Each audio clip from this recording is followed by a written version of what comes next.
Kristus. Mengawali permenungan ini, marilah kita memberikan senyum terbaik kita kepada orang yang ada di samping kiri dan di samping kanan kita. Senyumkah ibu-ibu, bapak-bapak, jangan muka cemberut begitu. Nanti tambah jelek lagi mukanya ya.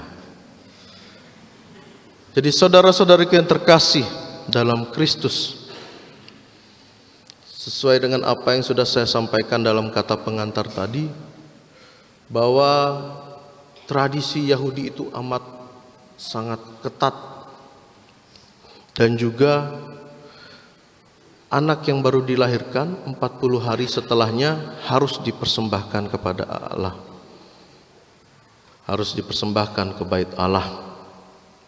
Begitu pula Yesus yang telah dilahirkan Bunda Maria, ia juga harus dipersembahkan kepada Allah. Tidak ada pengecualian. Saudara-saudariku yang terkasih, mereka yang dipersembahkan kepada Allah diyakini bahwa mereka dikuduskan oleh Allah.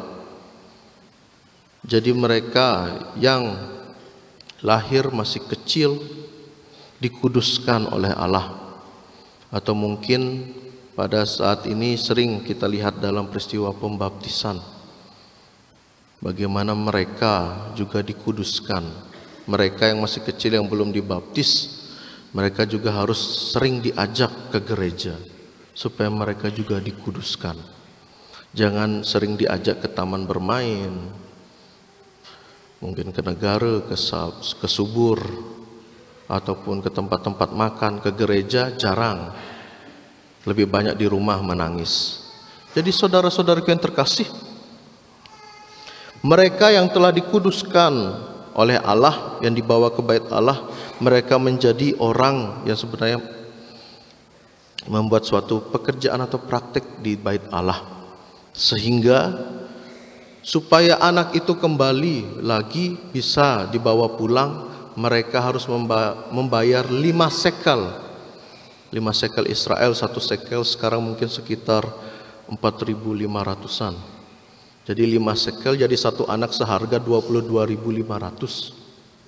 Baru bisa dibawa pulang kembali supaya bisa diasuh oleh orang tuanya.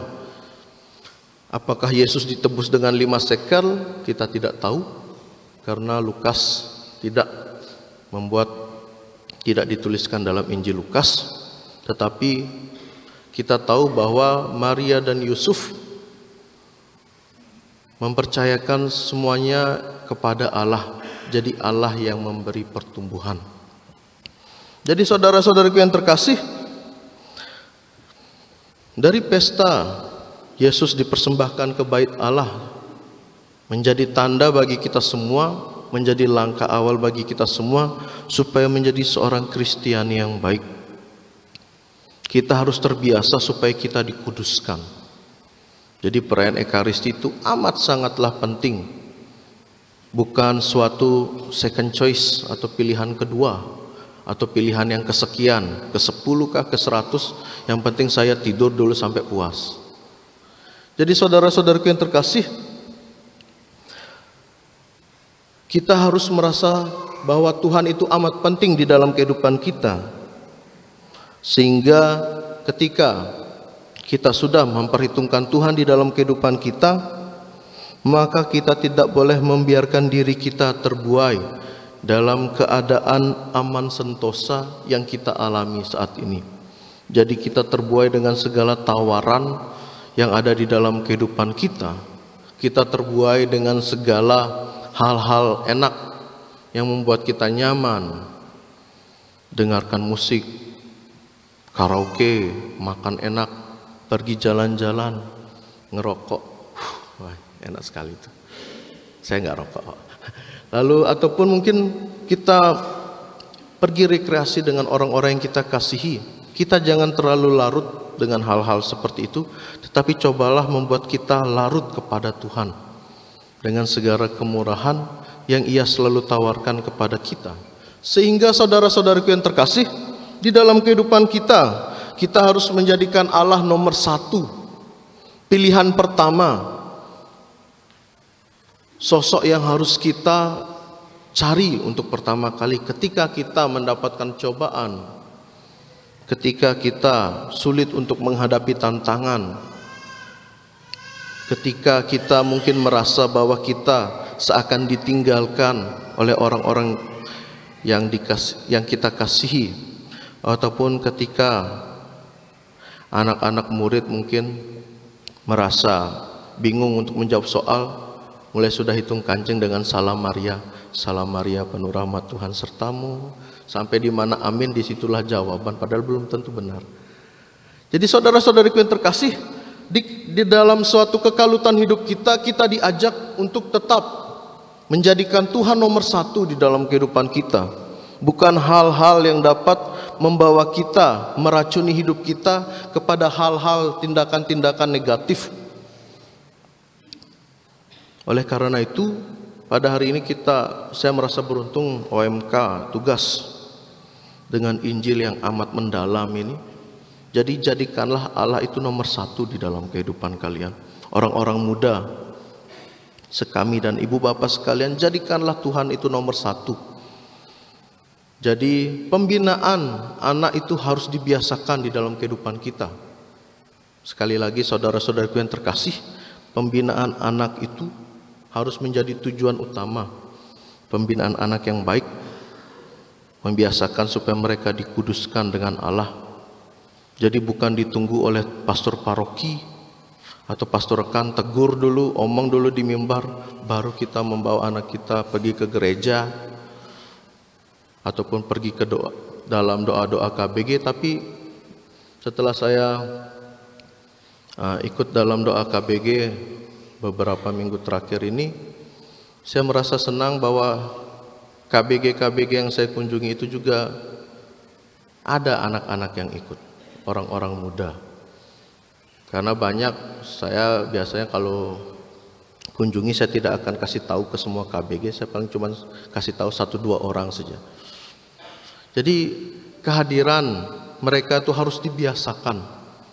Jadi anak-anak muda sekalian, jangan terlalu pusing dengan kalian punya keadaan motor, atau pusing dengan kalian punya kesenangan-kesenangan, ataupun hal-hal lain yang membuat kalian mabuk, nyaman sehingga lupa Tuhan. Tetapi cobalah selalu ingat, dan juga orang tua ingat bahwa pergi menghadap Tuhan itu adalah suatu hal yang amat penting di dalam kehidupan kita. Saya punya pengalaman ketika saya kecil,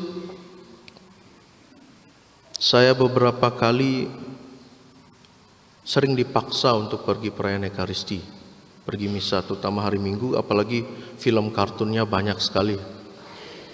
Pokoknya saya sudah perhitungkan pulang misa itu pasti Power Ranger. Sebelum misa atau mungkin itu ada Himawari. Saya sudah, atau enggak mungkin jam 6 itu ada Mickey Mouse, Donald Bebek. Jadi saya sudah bangun dari jam 5 menunggu untuk nonton film, sehingga lupa mandi. Jadi orang tua marah, tetapi dari didikan orang tua saya menjadi pribadi yang selalu haus akan Tuhan, karena saya melihat sesuatu yang agak beda di dalam suatu perayaan Ekaristi.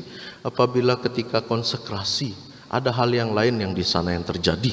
Jadi saudara-saudariku yang terkasih, sekali lagi jadikan selalu Tuhan Allah sebagai landasan utama di dalam kehidupan kita, sehingga kita bisa menjalani kehidupan kita seturut dengan apa yang Tuhan inginkan, bukan hanya apa yang kita inginkan di dalam kehidupan kita, sehingga kita nyaman dan lupa Tuhan. Tetapi cobalah untuk tetap ada bersama Tuhan dalam perayaan Ekaristi. Dengarkanlah sabda yang dibacakan atau khotbah yang diutarakan oleh seorang imam.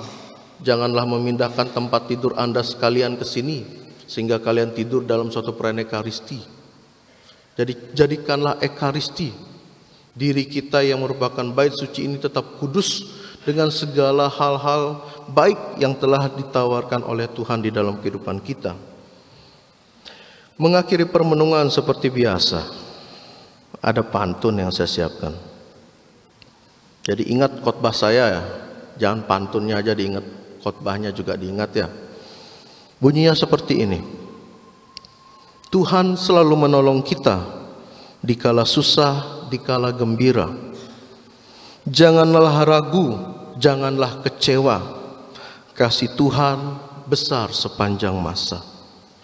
Angin berhembus di senja merah, daun bergugur di tepi telaga. Berpasrahlah diri kepada Allah, hati pun tenang, jiwa pun bahagia. Semoga Tuhan memberkati.